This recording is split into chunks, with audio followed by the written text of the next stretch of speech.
Ladies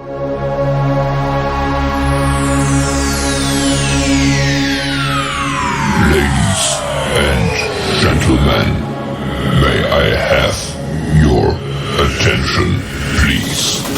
The show starts in 10, 9, 8, 7, 6, 5, 4, 3, 2, 1. What's good, Money Train Gang? We back balling down the track. We're headed back to Phoenix, Arizona, where U.S. Marshals have been tracking an unusual suspect who has managed to elude them for 20 years.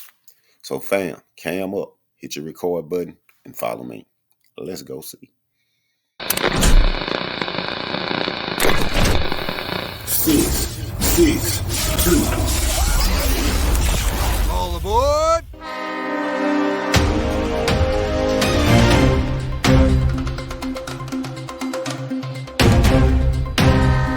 I think you all know that I've always felt the 9 most terrifying words in the English language are, I'm from the government and I'm here to help.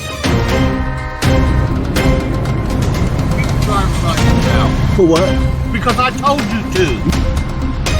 Are police like addicted to IDs? Get out Is of the that car! the thing? Get out of the car!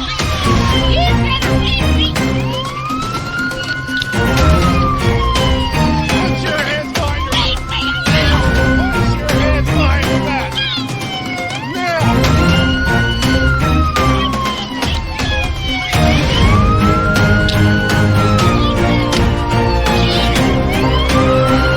Put your hands behind your back!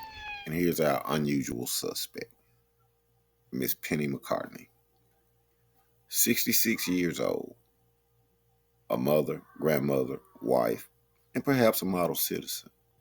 However, on this day, she was confronted by a group of tyrants with tattoos, waving guns, and barking directives. Federal agents falsely arrested a 66-year-old Valley woman at gunpoint. The ABC 15 investigators are first to have exclusive new video of the shocking arrest. We broke the story and now have the footage prompting more questions about this wild case of mistaken identity. Police, don't move! It took the federal government more than 6 months to publicly release this dramatic video, Hands up! Hands up! revealing visuals highlighting a significant error by U.S. Marshals. Turn around. And it also proves what 66-year-old Penny McCarthy knew all along. Ever since this happened, sorry, I am so freaking disappointed in my government. It's not funny. And suddenly, the pig shit fills the air. Miss Penny finds herself knee-deep in pig shit. And she's outraged, and rightfully so. In fact, she has come to terms that the U.S. government is very, very disappointing. Let's continue. Turn away from the sound of my voice. This exclusive new police body camera footage captures the moment 6 U.S. Marshals, armed with rifles, wrongfully arrested Penny outside her Phoenix home. You have an arrest warrant. Turn away from the sound of my voice. Yes, for you. Who am I? Turn away. Turn around. We'll discuss it. Turn away, you're gonna get hit. The video clearly shows Penny had no idea why federal agents were there or how they could have a warrant for her arrest. I truly, truly believed I was being kidnapped. Do you want to confirm who I am? ABC 15 fought for 6 months to obtain these videos through a federal public records request. The first time we're seeing exactly what led to Penny's arrest. Turn around and face away from me. And it all happened in less than 2 minutes. Can you prove you're the Ma'am, you see that we're the police. How do I see that? Ma'am, we're gonna get. If you turn around and What was it like watching this video? It just makes me more angry than before. Penny's story started with an email. No one believed her until ABC 15 listened to what happened, and we uncovered serious failures by the federal government. I'd like to know why this person was arrested as Ms. Rozak. Just days after our investigation aired, and in direct response to our reporting, prosecutors dropped the case against Penny, and the federal government admitted it was wrong. Penny never should have been arrested. I'm not Carol Ann Rozak. I've never been Carol Ann Rozak. She was not this woman, Carol Ann Rozak, not the Oklahoma fugitive federal agents thought she was, not the person seen in this mugshot from 20 years ago who was wanted on a parole violation for nonviolent crimes. What do you see on these videos? I see abuse of power, period.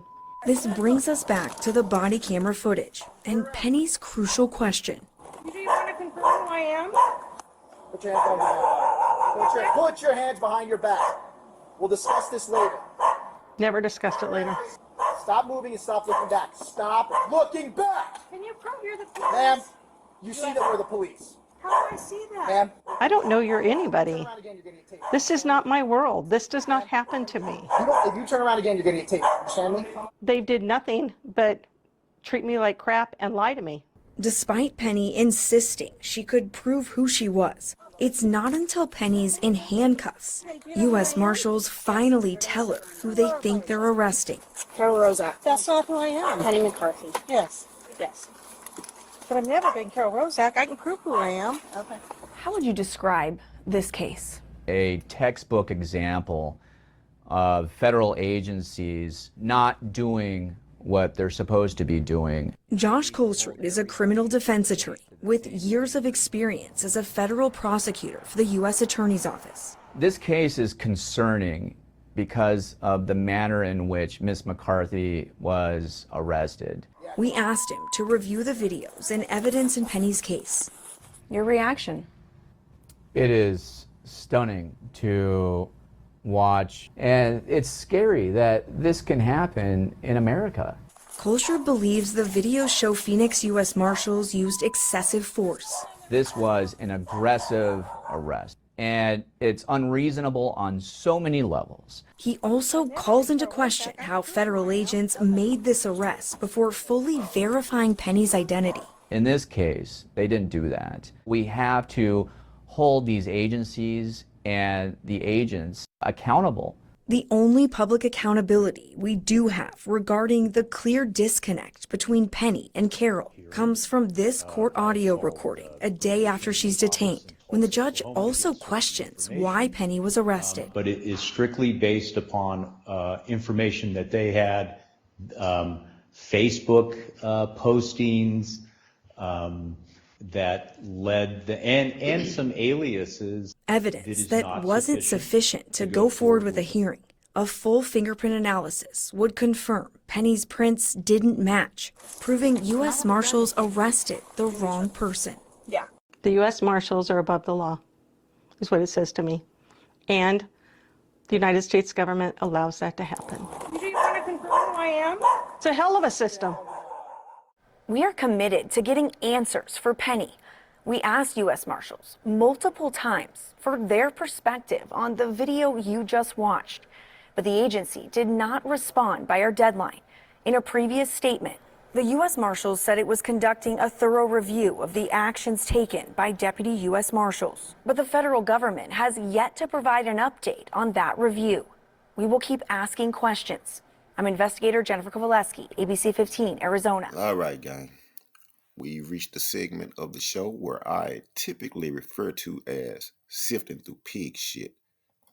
But the producers are informing me that the technical term for this segment of the show is the transparency report. And I acknowledge that, Mr. Producer. So let's get pig shit sifting. You know, it appears, though, that we don't have much pig shit sifting to do in this one. Because the fact of the matter is, okay, the police made a mistake. That happens all the time. We know that. But they did not use excessive force.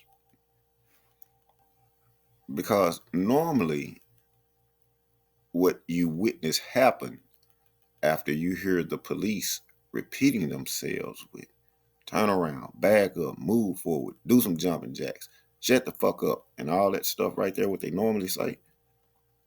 Normally what happens is your ass get tased. You go down on the ground real hard. 5 or 6 of them come over there and jump on you. They roughing you up. They throwing punches and they tasing you and shit and pepper spraying you and all this shit. And they throwing punches and you bobbing and weaving and they hitting, kicking and spitting and spraying and cutting each other and shit. And then they get your ass in handcuffs. They throw you up in the goddamn van. And then they tell you that here's the deal. We got the wrong person. We're sorry. However, you're taking your goddamn ass to jail for resisting arrest, obstruction of justice, and assault on a police officer. You go to jail, you get a bond, you get a court date. The judge looks over the case and he says, I saw nothing that the officers done wrong. They had probable cause, and this case is moving forward. Now, that's normally what happens with the usual suspect. But you gotta admit, this one is a little unusual. So my sympathy goes out to Miss Penny, and I applaud you for dodging that would-be train wreck. And I would like to highlight a few things that the federal prosecutor pointed out. The federal prosecutor said that this was a textbook example of federal authorities not doing their job. It's not what they're supposed to be doing. He said the case was concerning because of the way that she was arrested. It was stunning and scary.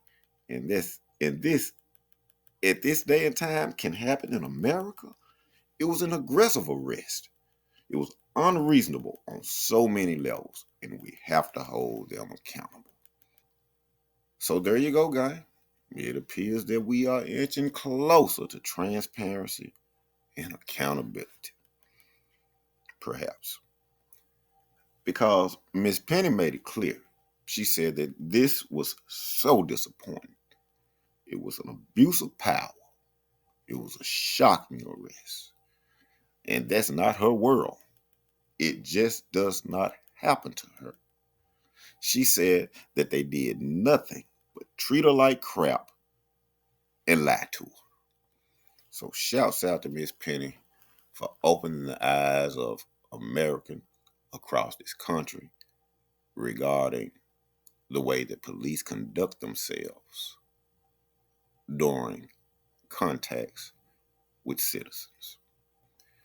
And by the way, thanks to the U.S. Marshals also for making a huge contribution to the Money Train Project.